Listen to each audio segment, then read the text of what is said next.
వందనాలు. మీ అందరికీ నా యొక్క వందనాలు చెప్పుకుంటున్నాను. మరి నాకు ఈ సమయం ఇచ్చిన ప్రభు కుమార్ గారికి, పాస్టర్ గారికి వందనాలు చెప్తున్నాను. నాకు 10 నిమిషాలే టైం ఇచ్చారు. నేను ఒక అరగంట మాట్లాడాలని ఆశతో వచ్చినాను. 10 నిమిషాలకి ఏం మాట్లాడాలో ఏం మాట్లాడకూడదో నాకేమీ అర్థం కాలేదు. 5వ మాట, నేను దప్పికొనుచున్నాను. యోహాను సువార్త 19:28 చదవండి.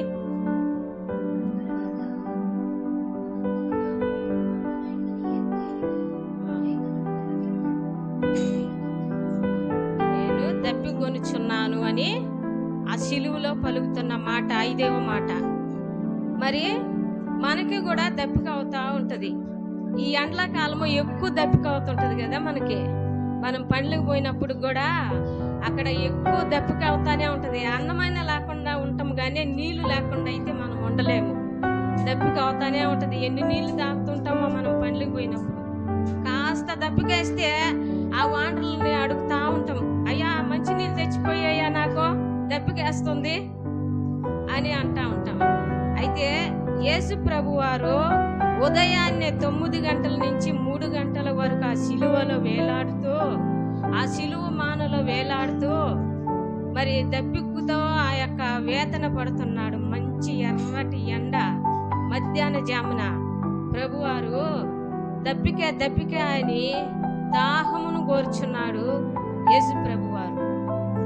అయితే ఆ యొక్క ఎండలో దప్పికని పెదవులు ఎండిపోయి అంతరంగపు వాడిపోయి దాహం ఏర్పడింది యేసు ప్రభు వారికి.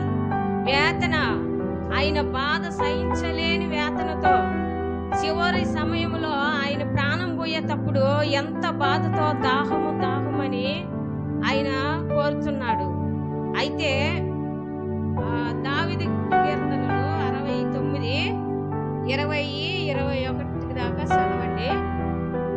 నిందకు నా హృదయము బద్దలాయెను, నేను బహుగా కృషించి ఉన్నాను.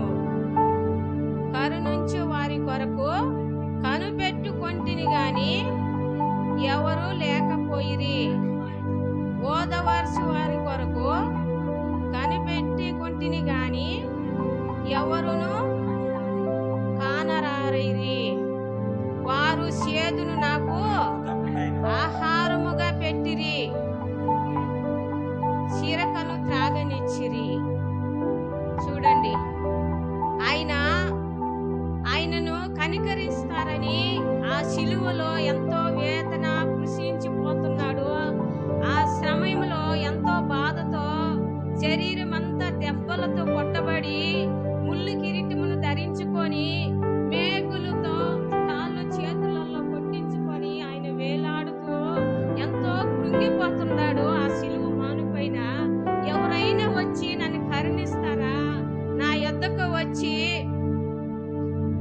కనిపెట్టుకుంటారా, కరుణించే వారి కొరకు కనిపెట్టుకొంటిని గాని ఎవరును లేకపోయిరి. నా కాడికి వచ్చి ఎవరన్నా వచ్చి నన్ను కరుణిస్తారా, కనికరము పొందుతారా అని దేవుడు తన హృదయంలో నొచ్చుకుంటున్నాడట. ఆయన ఎంత బాధతో నొచ్చుకుంటున్నాడో మరి ఈ లేఖనాలలో మనము చూస్తున్నాము. ఓదార్చు వారి కొరకు కనిపెట్టుకొంటిని గాని ఎవరు కానరాలేదంట.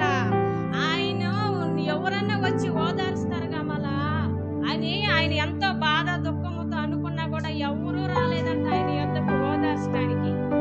అయితే యేసు ప్రభు వారు ఈ లోకములో 33.5 సంవత్సరము సువార్తను ప్రకటించి మరి అనేక మందిని స్వస్థపరిచాడు. అనేక మందిని రోగాలను స్వస్థపరిచి అనేక దెయ్యాలను వెలగొట్టి చనిపోయిన వాళ్ళు కూడా లేవనెత్తాడు.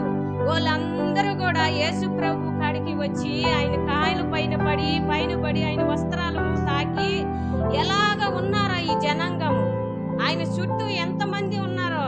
అయితే శిష్యులు కూడా ఆయనతోటే ఉన్నారు కదా. ఈ ప్రజలందరూ ఏమయ్యారు ఆయన సిలువలో వేసేటప్పుడు? అది ధర్మలేఖనము, అది నెరవేరాలి.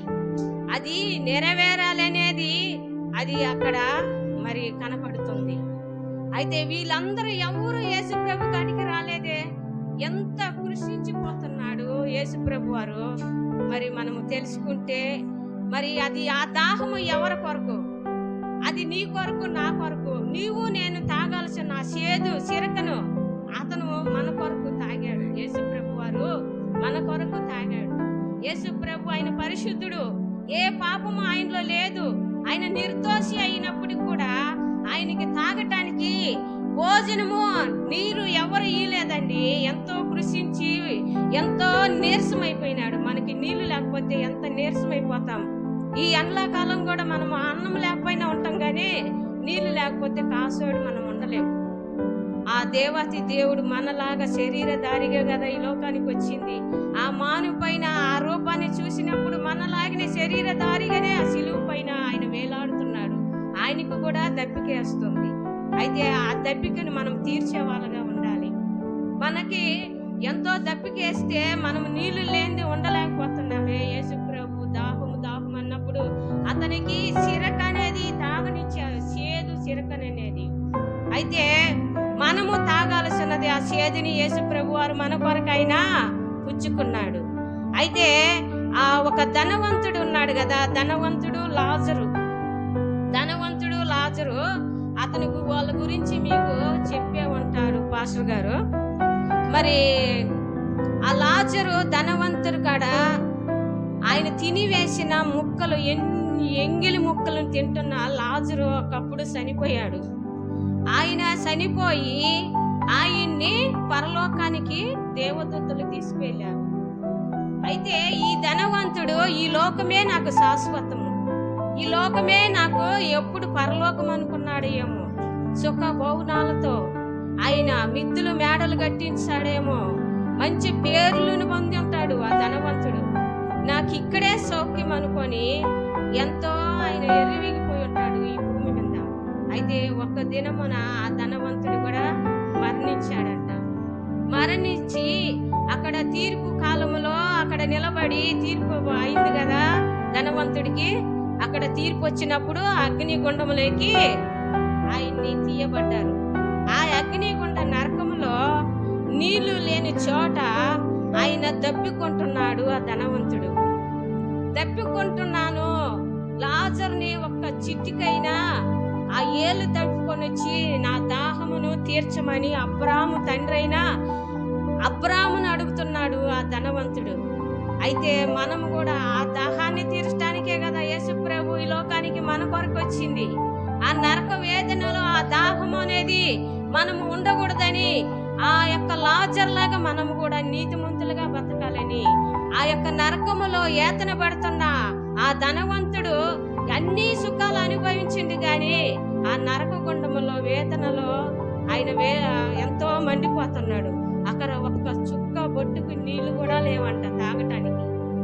ఎంత బాధపడుతున్నాడు. ఆ బాధలో నుంచి తప్పించటానికే, ఆ నరకంలోకి మనం పడకూడదని యేసుప్రభు వారు మన కొరకే ఈ లోకానికి వచ్చి ఈ శ్రమలన్నీ కూడా మన కోసం ఆయన ఆ శిలువ మానిపోయిన దాహము అని అంటున్నాడు. అయితే మనము కూడా ఆయన పరలోకాన్ని వదిలి ఆ దేవదూతల మధ్యలో స్తుతిగానాలతో పరిశుద్ధుడు పరిశుద్ధుడు అని అనబడి ఎంతో స్తుతిగానాలతో ఉన్న దేవాతి దేవుడు మన కొరకై శరీరధారిగా ఈ లోకానికి వచ్చి ఆ నరకములో ధనవంతుల్లాగా మనం ఉండకూడదు, ఆయన ఉండే రాజ్యంలో మనం ఉండాలని, ఆయన నిత్య రాజ్యంలోకి మనమును తీసుకొని పోవాలని ఆయన మన కొరకు ఈ లోకానికి శరీరధారిగా వచ్చాడు.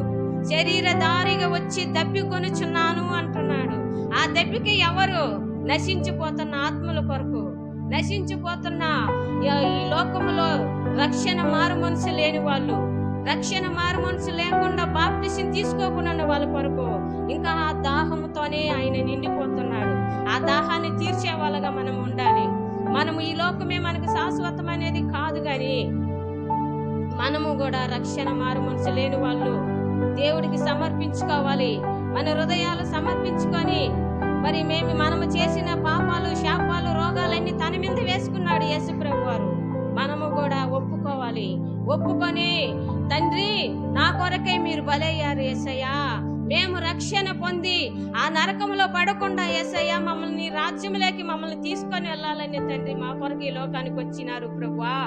యేసయ్య మమ్మల్ని క్షమించయ్యా, మాకు రక్షణ కలుగు చేయనైనా అని మన హృదయాలు దేవుడి సన్నిధిలో మమ్మల్ని కుమ్మరించుకొని మనము కూడా బాప్టిసం తీసుకోవాలా.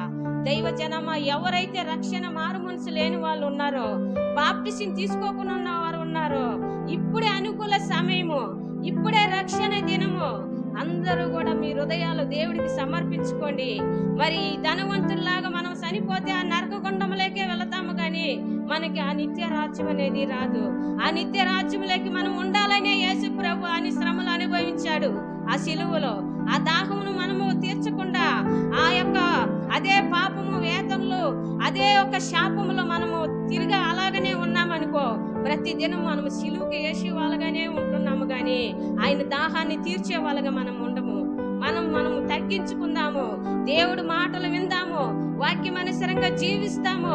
ఆ వాక్యమనుసరంగా మనం బ్రతికితే రేపు రాబోయే దేవుడు కాలంలో రెండో రాకట్లో మనము ఆ తీర్పుకి సిద్ధంగా మనము 5 మంది బుద్ధిమంతి కనికల వలె మనం సిద్ధపడి ఉందాము.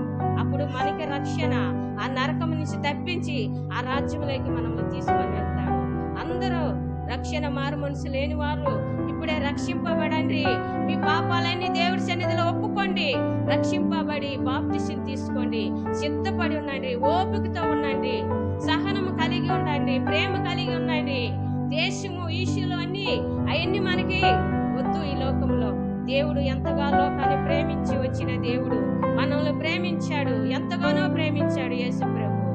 సరే, మనమందరం కూడా, పాస్టర్ గారు నాకు 10 నిమిషాలు ఇచ్చింది, చాలా చెప్పాల్సింది అన్ని తీసేసుకున్నా. ఈ కొద్దిగా నేను చెప్తా ఉన్నాను, అరగంట చెప్పాలనుకున్నాను, చాలా ఆశతో ఉన్నాయి. సరేలే, అందుకే నేను అందరూ రక్షణ మారు మనసు పొంది మరి దేవుడి కొరకు ఆయన గురి ఎత్తుకు పరిగెత్తాను.